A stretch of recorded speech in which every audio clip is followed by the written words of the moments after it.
I want this to come from a place without judgment, um, but still just expose some of the things that alcoholism and the rearview mirror per- perspective have to offer. Being trapped in repeating yesterday, repeating the past, repeating every detail of the tragic story that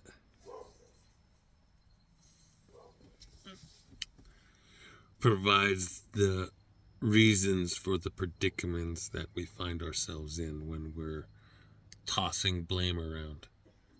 It tends to turn into hurting people. And I have a blog written about this, but this is a little bit further, just into the rabbit hole there on that topic, just because it keeps showing up. People that need help and call and want help uh, don't really, not all of them actually want help. A lot of them are only looking for attention, and it turns into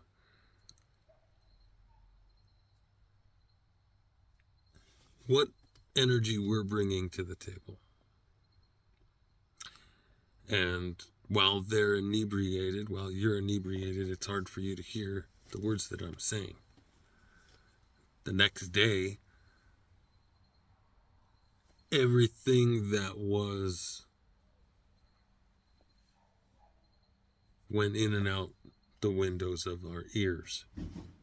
So it's pretty complicated to keep feeling all these energies while still holding a space for them to repeat everything again and again and again.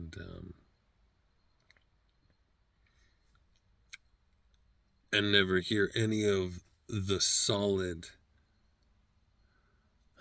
steps of unraveling the fog of domestic violence that they're consuming.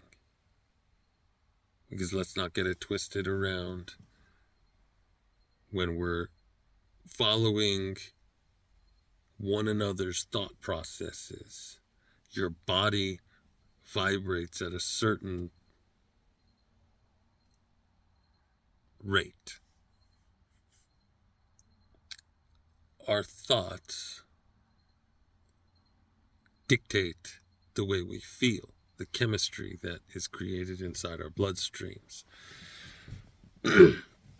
as well as the frantic state of unrest that is fight or flight. So, somewhere in there, if we're unable to understand any of the words that I'm talking about because of being inebriated, or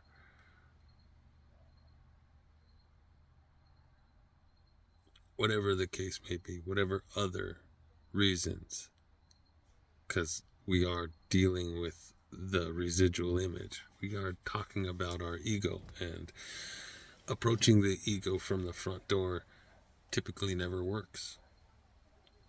So hearing constructive criticism is complicated, and it's pretty hard to hear someone tell you that you're not ready to have anyone teach you anything, or to understand or learn any of this stuff, because our self-inflated ideas of I'm ready for anything tell us that I'm ready. And yeah, you sort of are, but you're not ready to hear it from who is providing the information, due to a couple of addictions like vanity and self-importance and a couple other things. Arrogance. Let's just put it like this. If someone says something like you aren't ready, and your reaction is emotionally out of control and almost like a volcano, then then I'm sorry to be the one to tell you that you're not ready, but you're not ready.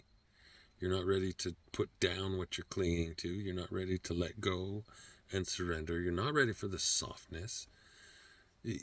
Everything that we bring to the table either draws someone into more softness or rigidity. And as it were, do you remember the old saying of like, you become who you spend your time with?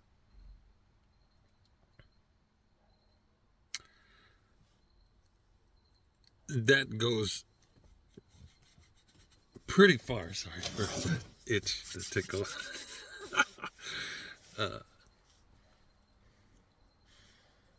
I really want to bring my true voice to this and not taint it with opinion and energy that makes anything do anything other than stand out like a sore thumb.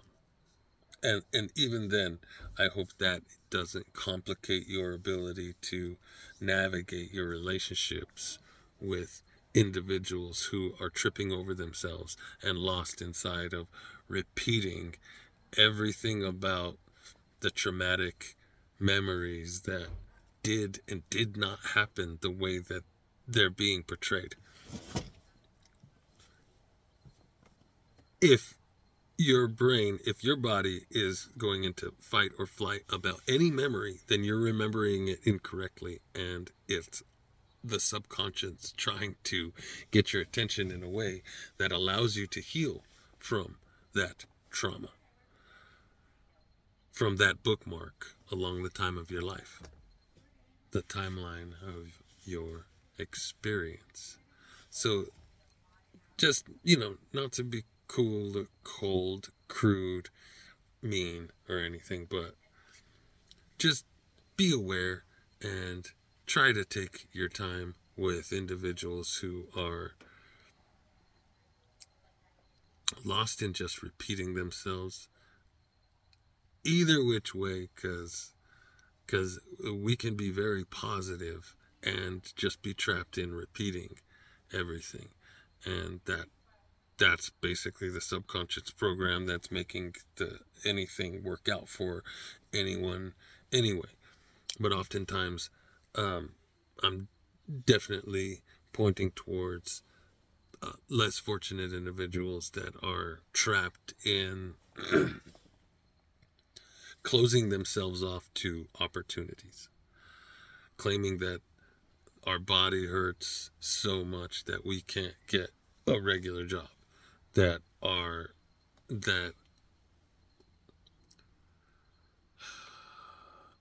time isn't available, when all day long the only thing that is going on is mental fabrications on top of mental fabrications that provide this idea that we got something done during the day. It's okay to take a break, but somewhere in there our brains and our bodies are conditioned into needing feeding and progression. So some of those things can turn against the host that are you, and it's the same thing as the success mechanism that gets flipped. And as soon as you flip the switch, you turn all of your focus, all of your energy, all your focus, and point it towards answers and opportunities, creating circumstance, placing ourselves in the right place and the right time, and then also just sort of organizing and gathering what we need, our necessary resources, funding, and part of getting ourselves a job, and then accessing some funding and appropriating that funding just comes from watching where the money goes and understanding our own habits, understanding that everything that we do is going to be entertainment, and most of everything is hurry up and wait. Show up somewhere and you sit there and it's kind of boring and it's kind of annoying, and they all have every different job is going to have its own ins and outs, but all of them are something that anyone can do, and anyone can put their mind to it and show up for themselves, and momentum starts building. Becoming a finisher is the most beautiful thing anyone can do for themselves. Showing up for yourself provides that the universe shows up for you, and it's ordained. Your abundance is a birthright. Your abundance is a birthright. Your abundance is a birthright. What we focus on is what we find. That abundance shows up in how we're spending our energy and spending our time. And it's okay if we're focusing on calming ourselves down and having tranquility, but if what we're doing is taking that and force feeding this stress and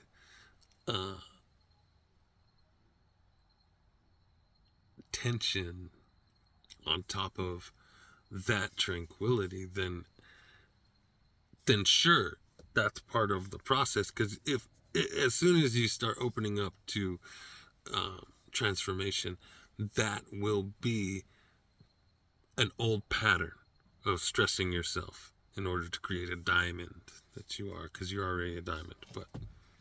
But stressing yourself turns into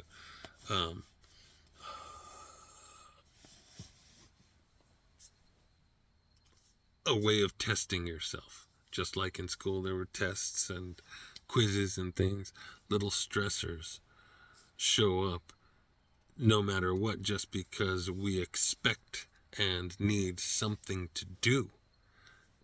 Especially when you're not occupying your own to do, when you're not creating your schedule, you're not showing up, and you're not working through all of these thoughts and memories and emotions that then expose themselves, and as well as expose time and space, and this transcendental experience expands into stepping through the illusion and into the astral plane and the other side of the looking glass. But in there, that's another something to do. We can get kind of lost in our own ideas of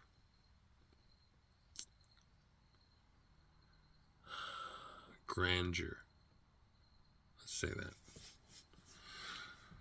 Just along the way, we can be figuring that we figured it all out, and this is right. This is what's up. We're good to go. And then along down the line, we find more hurdles that were the same hurdles, and we're kind of like wondering why these different representations of the same energy keep showing up. And that can be sort of confusing, especially when we rearrange, reorganize, and change our whole life. Get rid of everything around you and then become someone who walks the world with nothing other than what's on your back.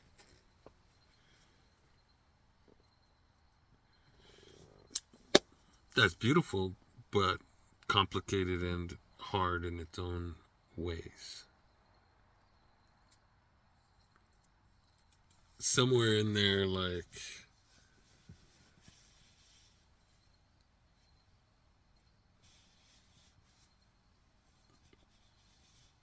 you get in where you fit in, but I would highly suggest that with the brain that we have, with the society that we have, with all the opportunities that we have, you can think of a way to set yourself up that isn't a burden to anyone, that is able to help everyone that is a little selfless, a little less self centered, a little more oriented in sharing and giving than what I don't have, than focusing on what I don't have. And because, like, focusing on what I don't have turns into a big ordeal, especially if we're focused on, oh, your possessions hold you back and they're hurting you. I don't have possessions, so I'm at this other place and I'm not held down by. Some of all that stuff's fanatical and some of all that stuff hurts you. I'm just gonna be honest. You don't need to lose all your things to find yourself. You can find yourself inside of all your stuff and then learn how to kind of transition and go through your emotions that are imprinted in those objects and your memories, and go ahead and let go of some things in healthy ways and put things to use creatively, creating things. Some things, some of these things are tools. Some of these things are just stuff from different parts of our life. But at the same time, all of this stuff are at our fingertips, and we could use them correctly in healthy ways that help us heal and grow and tap into all of these phenomenal cosmic powers with itty bitty living space. So yeah, there's something about being able to come to terms with all of everything that's inside and out of our fanatical worlds, our lifestyles.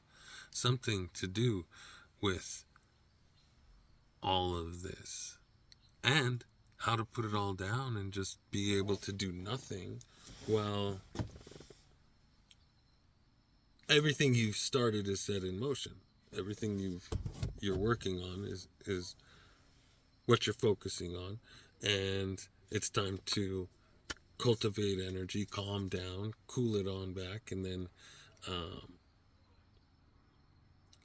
rest, take a break, and then focus again. Get going tomorrow, because tomorrow's a brand new day, and tomorrow will expand into more steps. Some steps may even, curiously enough, keep us in a state of joy and bliss, of curiosity and bewilderment and excitement again, and kind of show up in this strange way, like I knew something good was going to happen today.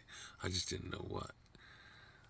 Because most of the time, all of what keeps us from being able to find things like that is the way that we're thinking and the way that we're repeating our expectations of the way we've been treated recently by this, that, and the other, these they that don't even exist.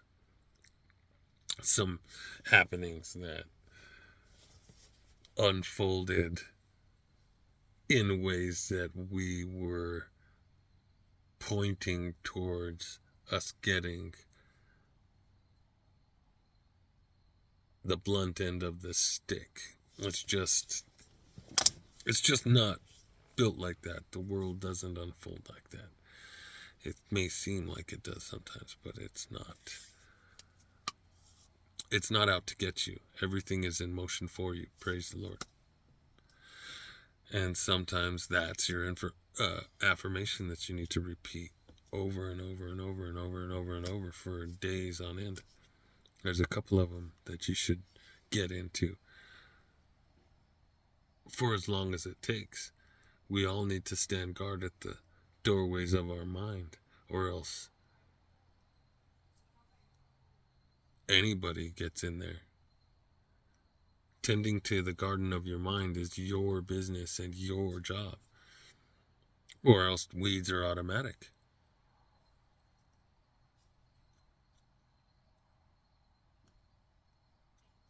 Thank you. Have a beautiful day. Namaste. Thank you so much. Keep an eye out for some links to get some things like singing bowls and other meditation tools, incense and aromatherapy and tapestries and things of that nature. Thank you so much. Have a beautiful day, and we'll see you soon.